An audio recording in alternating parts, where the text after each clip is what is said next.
Hello and welcome back to my YouTube channel Shardul in Canada. और आज के video में हम लोग बात करने वाले पैसे की। जो हम लोग स्टडी अब्रॉड के बारे में अगर सोचते हैं तो पहली बात दिमाग में आती है कि पैसा कहाँ से आएगा और उधर जाने के बाद पैसा कितना आएगा। So study abroad is all about money. तो आज की वीडियो में हम लोग बात करने वाले हैं कि लोन प्रोसेस के बारे में और लोन कैसे मिलता है, विदाउट कोलैटरल, विद कोलैटरल, वो सारी चीज़ें बात करने वाले हैं। और मुझे 30 लाख का लोन विदाउट कोलैटरल कैसे मिला इसके बारे में आपको बताने वाला हूँ। और सारी प्रोसेस, डॉक्यूमेंट्स रिक्वायर्ड, सारा कुछ हम लोग इस वीडियो में कवर करेंगे। तो वीडियो को शुरू करते हैं। तो अगर लोन के बारे में हम लोग बात करने जा रहे हैं तो पहले चीज़ दिमाग में आती है कि लोन कहाँ से लें। तो बेसिकली लोन लेने के लिए जगह है बैंक या फिर NBFCs। तो बैंक होती है, बैंक में दो पार्ट्स होते हैं, लाइक गवर्नमेंट बैंक्स और प्राइवेट बैंक। और NBFCs मतलब नॉन बैंकिंग फाइनेंशियल सेक्टर्स, जैसे कि हो गया HDFC, क्रेडिला, अवांस, ऑक्जिलो, ऐसी चीज़ें हैं। और गवर्नमेंट बैंक्स है जो हो गई लाइक SBI जो गवर्नमेंट बैंक है, और प्राइवेट बैंक्स हो गई ICICI, एक्सिस या फिर IDFC, ये प्राइवेट बैंक्स हो गई। तो अगर आप लोन लेने जाओगे तो मैं दोनों को प्रोज और कॉन्स बता देता हूँ। तो अगर बैंक्स की तरफ जाओगे तो गवर्नमेंट बैंक्स जो है वो 7.5 लाख के ऊपर विदाउट कोलैटरल लोन नहीं देती है। उनको कुछ ना कुछ चाहिए होता है गवर्नमेंट बैंक्स के लिए। और इन अपोजिट NBFCs आपको विदाउट कोलैटरल लोन दे देती है, जो बैंक्स जो होती है। बट बैंक्स में भी जो प्राइवेट बैंक्स होती है वो आपको लोन देगी without collateral, but it differs कि अलग अलग क्राइटेरिया पे डिफर करता है, आपकी यूनिवर्सिटी, आपका कोर्स, इस सब कुछ पे। तो फिर NBFCs का रेट थोड़ा इंटरेस्ट का जो हाई होता है, क्योंकि वो विदाउट कोलैटरल ही देते हैं तो उनका इंटरेस्ट रेट थोड़ा हाई होता है।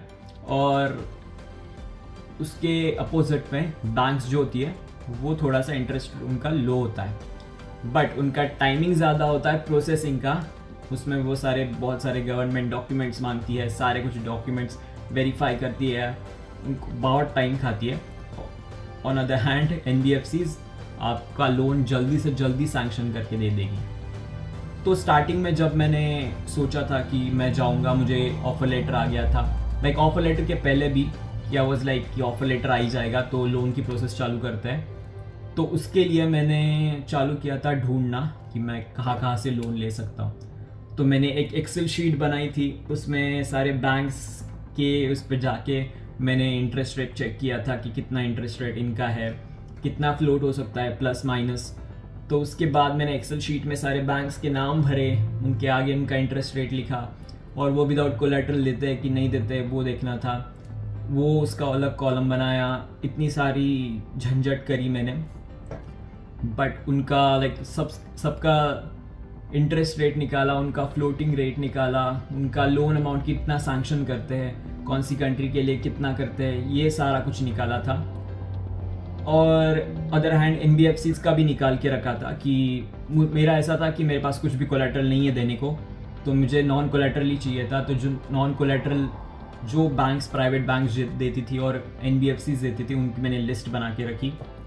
और उसके बाद मैंने सबको पर्सनली मैसेज लाइक एप्लीकेशंस की है कि ये ऐसा ऐसा है।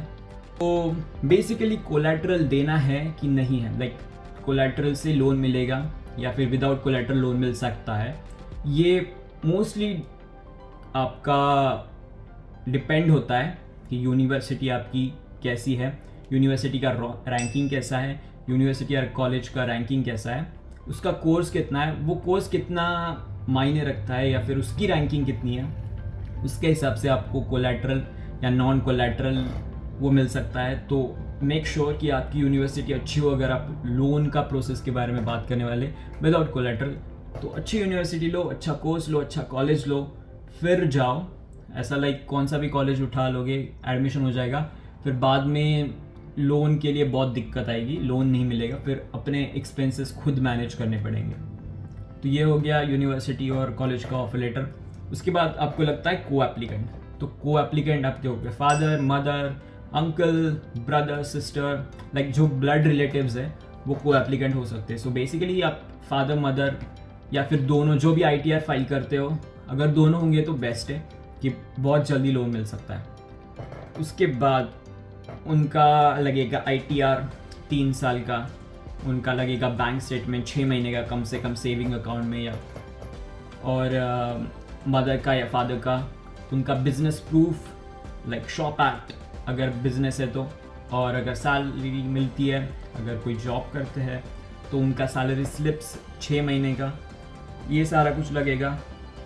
फिर आपके एकेडमिक्स पे आ जाएंगे तो आपकी 10th की मार्कशीट, 12th की मार्कशीट, आपकी ग्रेजुएशन की सारी एक एक सेमेस्टर की सारी मार्कशीट, सर्टिफिकेट्स, एवरीथिंग।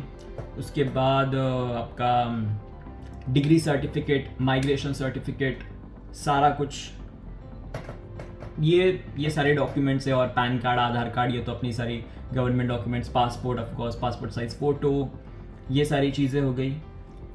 ये होने के बाद डॉक्यूमेंट्स सारे बना के रखो, फिर एफिडेविट बनाना पड़ेगा आपको। ये सारी बैंक्स की झंझट होती है, तो ज्ञानधन से अप्लाई करो। Gyandhan will take care of everything for you. सारी चीज़ें बार्गेन करेंगे, आपको कम से कम इंटरेस्ट रेट में ज़्यादा से ज़्यादा लोन अमाउंट सैंक्शन करवा के देने का ज़िम्मा उनका है, तो आप टेंशन फ्री हो सकते हो। उसके बाद प्रोसेसिंग फ़ीस भी लगती है, तो वो होती है 2 to 2.5% समथिंग। लाइक अगर आपका 30 लाख का लोन है तो 25 से 30,000 आपके उसमें निकल जाएंगे। तो मेन बात होती है कि आपको लोन लेना चाहिए या नहीं लेना चाहिए। ऑफ कोर्स अगर आपकी फैमिली बहुत रिच है तो आप why to pay interest rate, so just without loan ही अपना फीस वगैरह भर दो। बट अगर आप सोच रहे हो कि अभी थोड़ा डाल देते हैं कि बाद में लेंगे, बाद में जमा करेंगे पैसा, ऐसा कुछ प्लान कर रहे हैं, तो इट्स बेटर कि लोन ले लो। अभी लोन के मैं फ़ायदे बताता हूँ कि लोन का फ़ायदा क्या होता है। लोन अगर आप लोगे तो वीज़ा प्रोसेसिंग के लिए बहुत जल्दी होगा, आपको मदद मिलेगी वीज़ा प्रोसेसिंग के लिए। जो अगर आपका लोन है तो सीधा लोन दिखाओगे कि मेरा इतना फाइनेंशियल मेरे पास है, तो मैं अप्लाई कर रहा हूँ, फाइनेंशियली मैं स्टेबल हूँ। अगर आप किसी मदर या फादर की को एप्लीकेंट दिखा रहे हो, तो फिर उनका अपना सर्टिफिकेशंस, उनका सैलरी स्लिप्स वगैरह सारा कुछ वीज़ा के लिए आपको डालना पड़ेगा। आपके को एप्लीकेंट्स कौन कौन है, सबका डॉक्यूमेंटेशन, उसमें बहुत ज़्यादा टाइम जाता है। और पार्ट टाइम वगैरह करोगे आप, अगर बाद में फुल टाइम लगेगा तो पे कर पाओगे, इतना कुछ टेंशन नहीं है। मतलब मैंने भी सुना ही है अब तक तो, पर लोग बोलते हैं कि मैक्सिमम 2 साल में 30 लाख का लोन ख़त्म हो जाता है। अगर आपकी बहुत बड़ी जॉब नहीं लगी, आप अगर जहाँ पे पार्ट टाइम करो वहीं पे फुल टाइम करोगे तो भी पैसा लोन का निकल जाता है, तो उसका टेंशन नहीं लेना, तो वो सारा कुछ हो जाएगा। और टाइम बहुत लगता है वीज़ा प्रोसेस के लिए और लोन प्रोसेस के लिए भी। इतनी सारी साइंस करनी पड़ती, 25-30 जब आपको लोन सैंक्शन होगा और जब अकाउंट में पैसे आने की बात होगी, 25-30 साइंस करनी पड़ती है इतने सारे कॉन्ट्रैक्ट्स पे। फिर इतना एंड तक आप साइन भी भूल जाते हो कि कैसी साइन करनी है, अपनी साइन भी भूल जाते हो, इतनी साइंस करनी पड़ती है और टाइम लगता है, बहुत टाइम लगता है। तो जल्दी से जल्दी अपना लोन, जैसे यूनिवर्सिटी, अगर आपको लग रहा है कि यूनिवर्सिटी का अभी आएगा रिप्लाई और हो सकता है कि ये यूनिवर्सिटी में मुझे मिल ही जाए, तो लोन प्रोसेस स्टार्ट कर दो। बहुत टाइम लगता है, तो जितना जल्दी आप लोन प्रोसेस स्टार्ट करोगे उतना आपके लिए अच्छा होगा। तो दैट्स ऑल फॉर टुडे। मैंने बहुत बड़बड़ कर ली आज और मैंने आपको सारा कुछ बता दिया है कि मुझे कहाँ से मिला। तो मुझे IDFC ने लोन दिया था, मैंने भी ऐसे ही अप्लाई किया था कि अलग अलग बैंक्स ने मुझे दिया था। तो IDFC फर्स्ट बैंक से मुझे 30 लाख का लोन मिला है, वो भी 12.25% इंटरेस्ट रेट पे, क्योंकि मेरा विदाउट कोलैटरल था और मतलब फाइनेंशियल बैकग्राउंड्स भी अलग अलग थे, इसलिए मुझे थोड़ा ज़्यादा लोन अमाउंट पड़ा। बट इट्स ओके कि वर्थ है, आए हैं तो भी खुद पैसा निकालेंगे, जॉब मिलेगा, खुद लोन रीपेमेंट करेंगे अपने पैरों पे। किसी का पैसा बाद में ऐसा नहीं होना चाहिए कि मैंने बहुत पैसा लगाया, तो अपने पैरों पे खड़े रहो, लोन लो, फिर पढ़ने जाओ। अगर कोई बोल भी रहा हो फैमिली वाले कि कोई नहीं, लोन लेने की ज़रूरत नहीं, हम लोग पैसा जमा करेंगे, फिर भी लाइक लोन लो। अगर बहुत दिक्कत नहीं आनी चाहिए घर पे भी, अपने हिसाब से लोन लो। यहाँ पे अपना खर्चा खुद निकाल पाओगे, पार्ट टाइम फुल टाइम जैसे मिलेगा, पार्ट टाइम से भी अपना खर्चा खुद निकाल पाओगे। तो पैसे की चिंता ज़्यादा नहीं करना, बट करनी तो पड़ेगी of course. But that's all for today, and मिलते हैं अगले वीडियो में।